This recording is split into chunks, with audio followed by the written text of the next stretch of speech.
Shalom, shalom. It's the brother Hadab Yar from the GMS Mobile, Alabama camp coming at you with another lesson. But before I get started, I want to give all glory, praises, and honors unto Yahweh, by Hashem, Yahweh Shai, by Hashem, and Kakadash.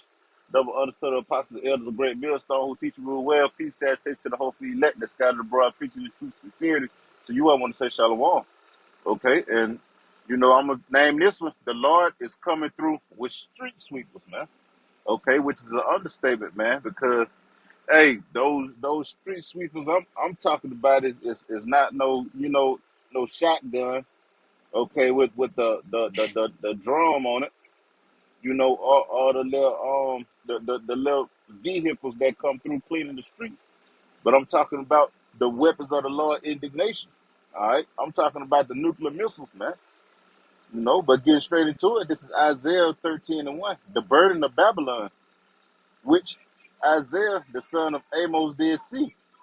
And this vision that Isaiah saw is the destruction of America, which is spiritual Babylon. It say, lift ye up a banner upon the high mountain, exalt the voice unto them, shake their hand that they may go into the gates of the noble. And his servants, the prophets, are shaking their hands by their works, all right?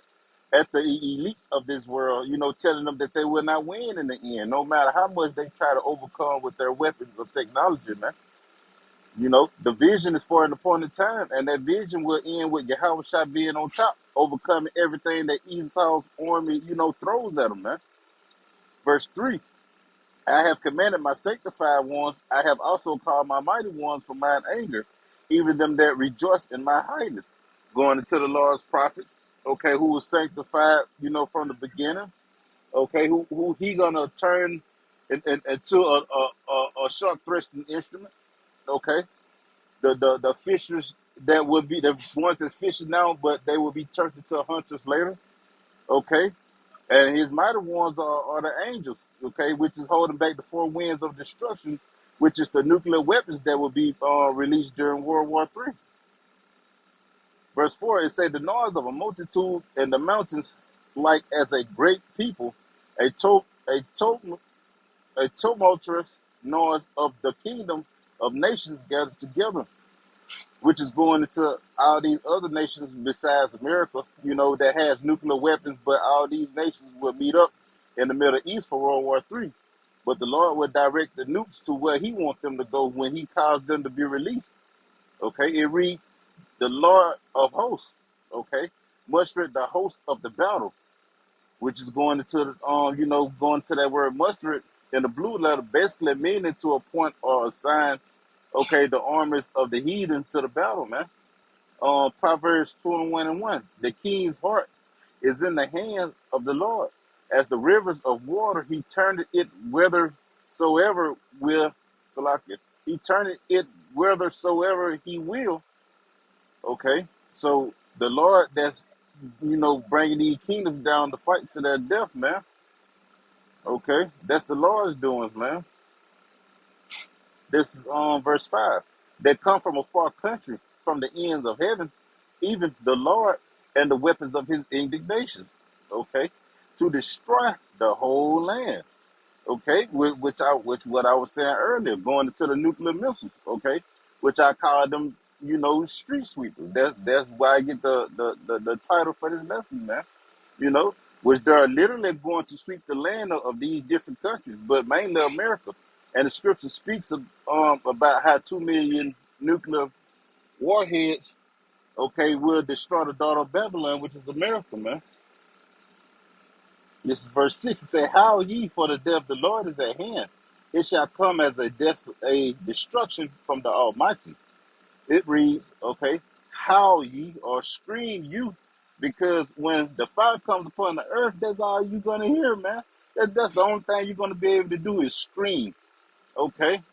That's it, man. They're going to be the screams of the wicked, because they're being melted here on earth, man.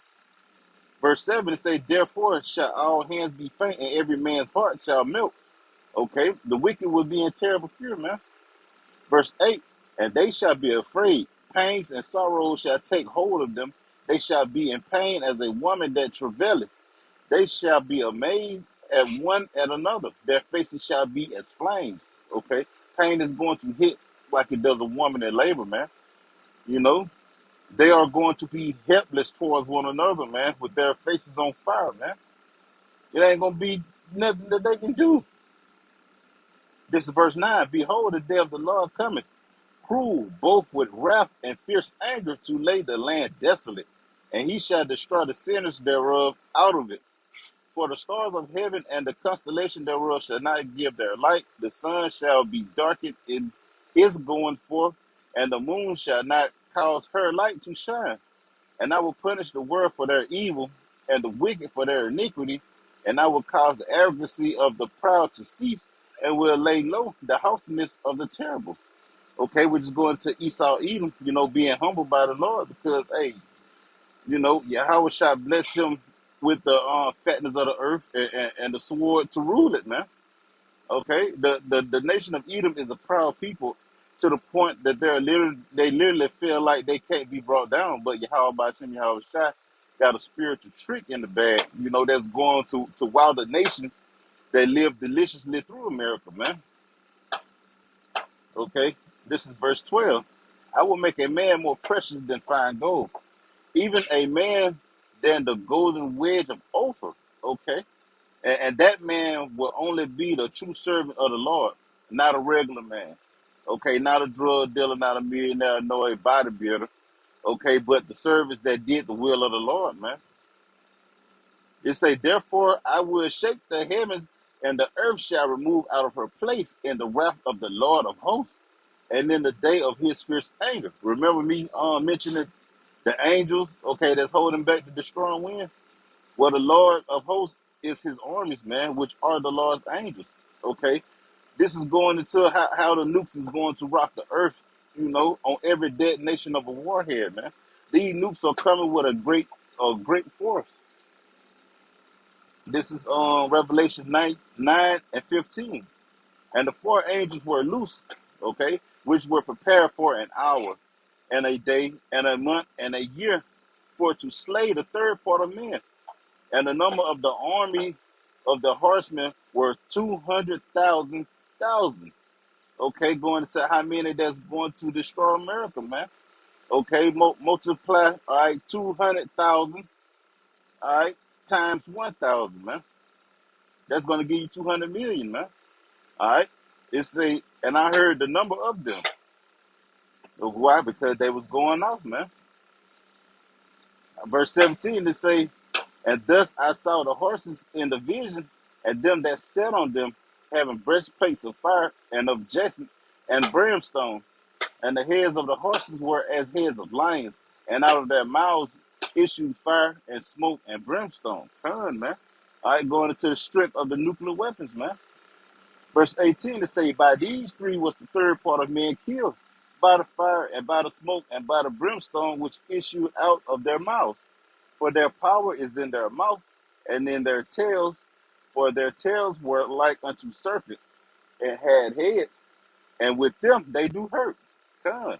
And their tails, that's like their tails unto serpents goes into their smoke trails. All right.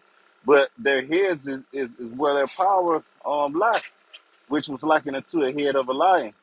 So as we can see that the nuclear missiles are prophesied in the scriptures, so while people, go on about their daily lives in the comfort of their securities, hoping and thinking these nukes won't fly in this lifetime, it's sadly mistaken.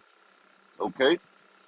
And as Revelation 19, and as Revelation 9 and 15 stated, and the four angels were loose, which were prepared for an hour. Okay, this is another precept backing up that. All right, Revelation 18. All right, the point in verse 10, but I'm starting at 4.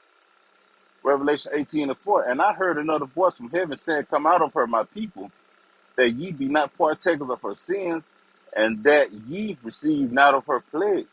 And this referring to America as her, because America is that virgin daughter of Babylon, which was never touched America. Okay, America always brought the fight to other countries, but war never penetrated America. All right, verse 5. For her sins have reached into heaven, and God have remembered her iniquities. Okay, here in America, you can do whatever you want. You want, you know, you can be whatever you please. Okay, which is total confusion because it is not the ways of the Lord, man. Yet they say, "In God we trust," but America is every city that the Lord destroyed back, in the ancient days, all wrapped up in one. But hey, even more wicked, man. This place got to be destroyed. This place will be destroyed, man, in this lifetime. Soon to come. All right, verse 6, Revelation 18, verse 6. Reward her even as she rewarded you, and double unto her, double according to her works. In the cup which she hath filled, fill her double. How much she hath glorified herself and lived deliciously, so much torment and sorrow give her. For she said in her heart, I sit a queen, and I am no widow, and shall see no sorrow. Therefore shall her pains come in one day, death and mourning and famine, and she shall be utterly burned with fire. For strong is the Lord God who judges her. And the kings of the earth who have committed fornication and lived deliciously with her shall bewail her and lament for her when they shall see the smoke of her burning. And this is the point right here.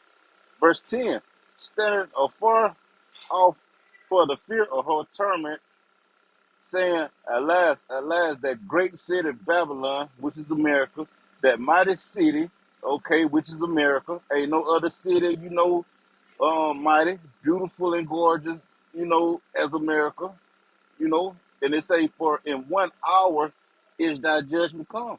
So America will utterly be burned, in 1 hour from 200 million nuclear warheads, man. It is prophesied, man, in the scripture. So shall it be. All right. So, hey, that's the future of America, man. Okay. So, Lord willing, this lesson was edifying. So, I want to say shalom.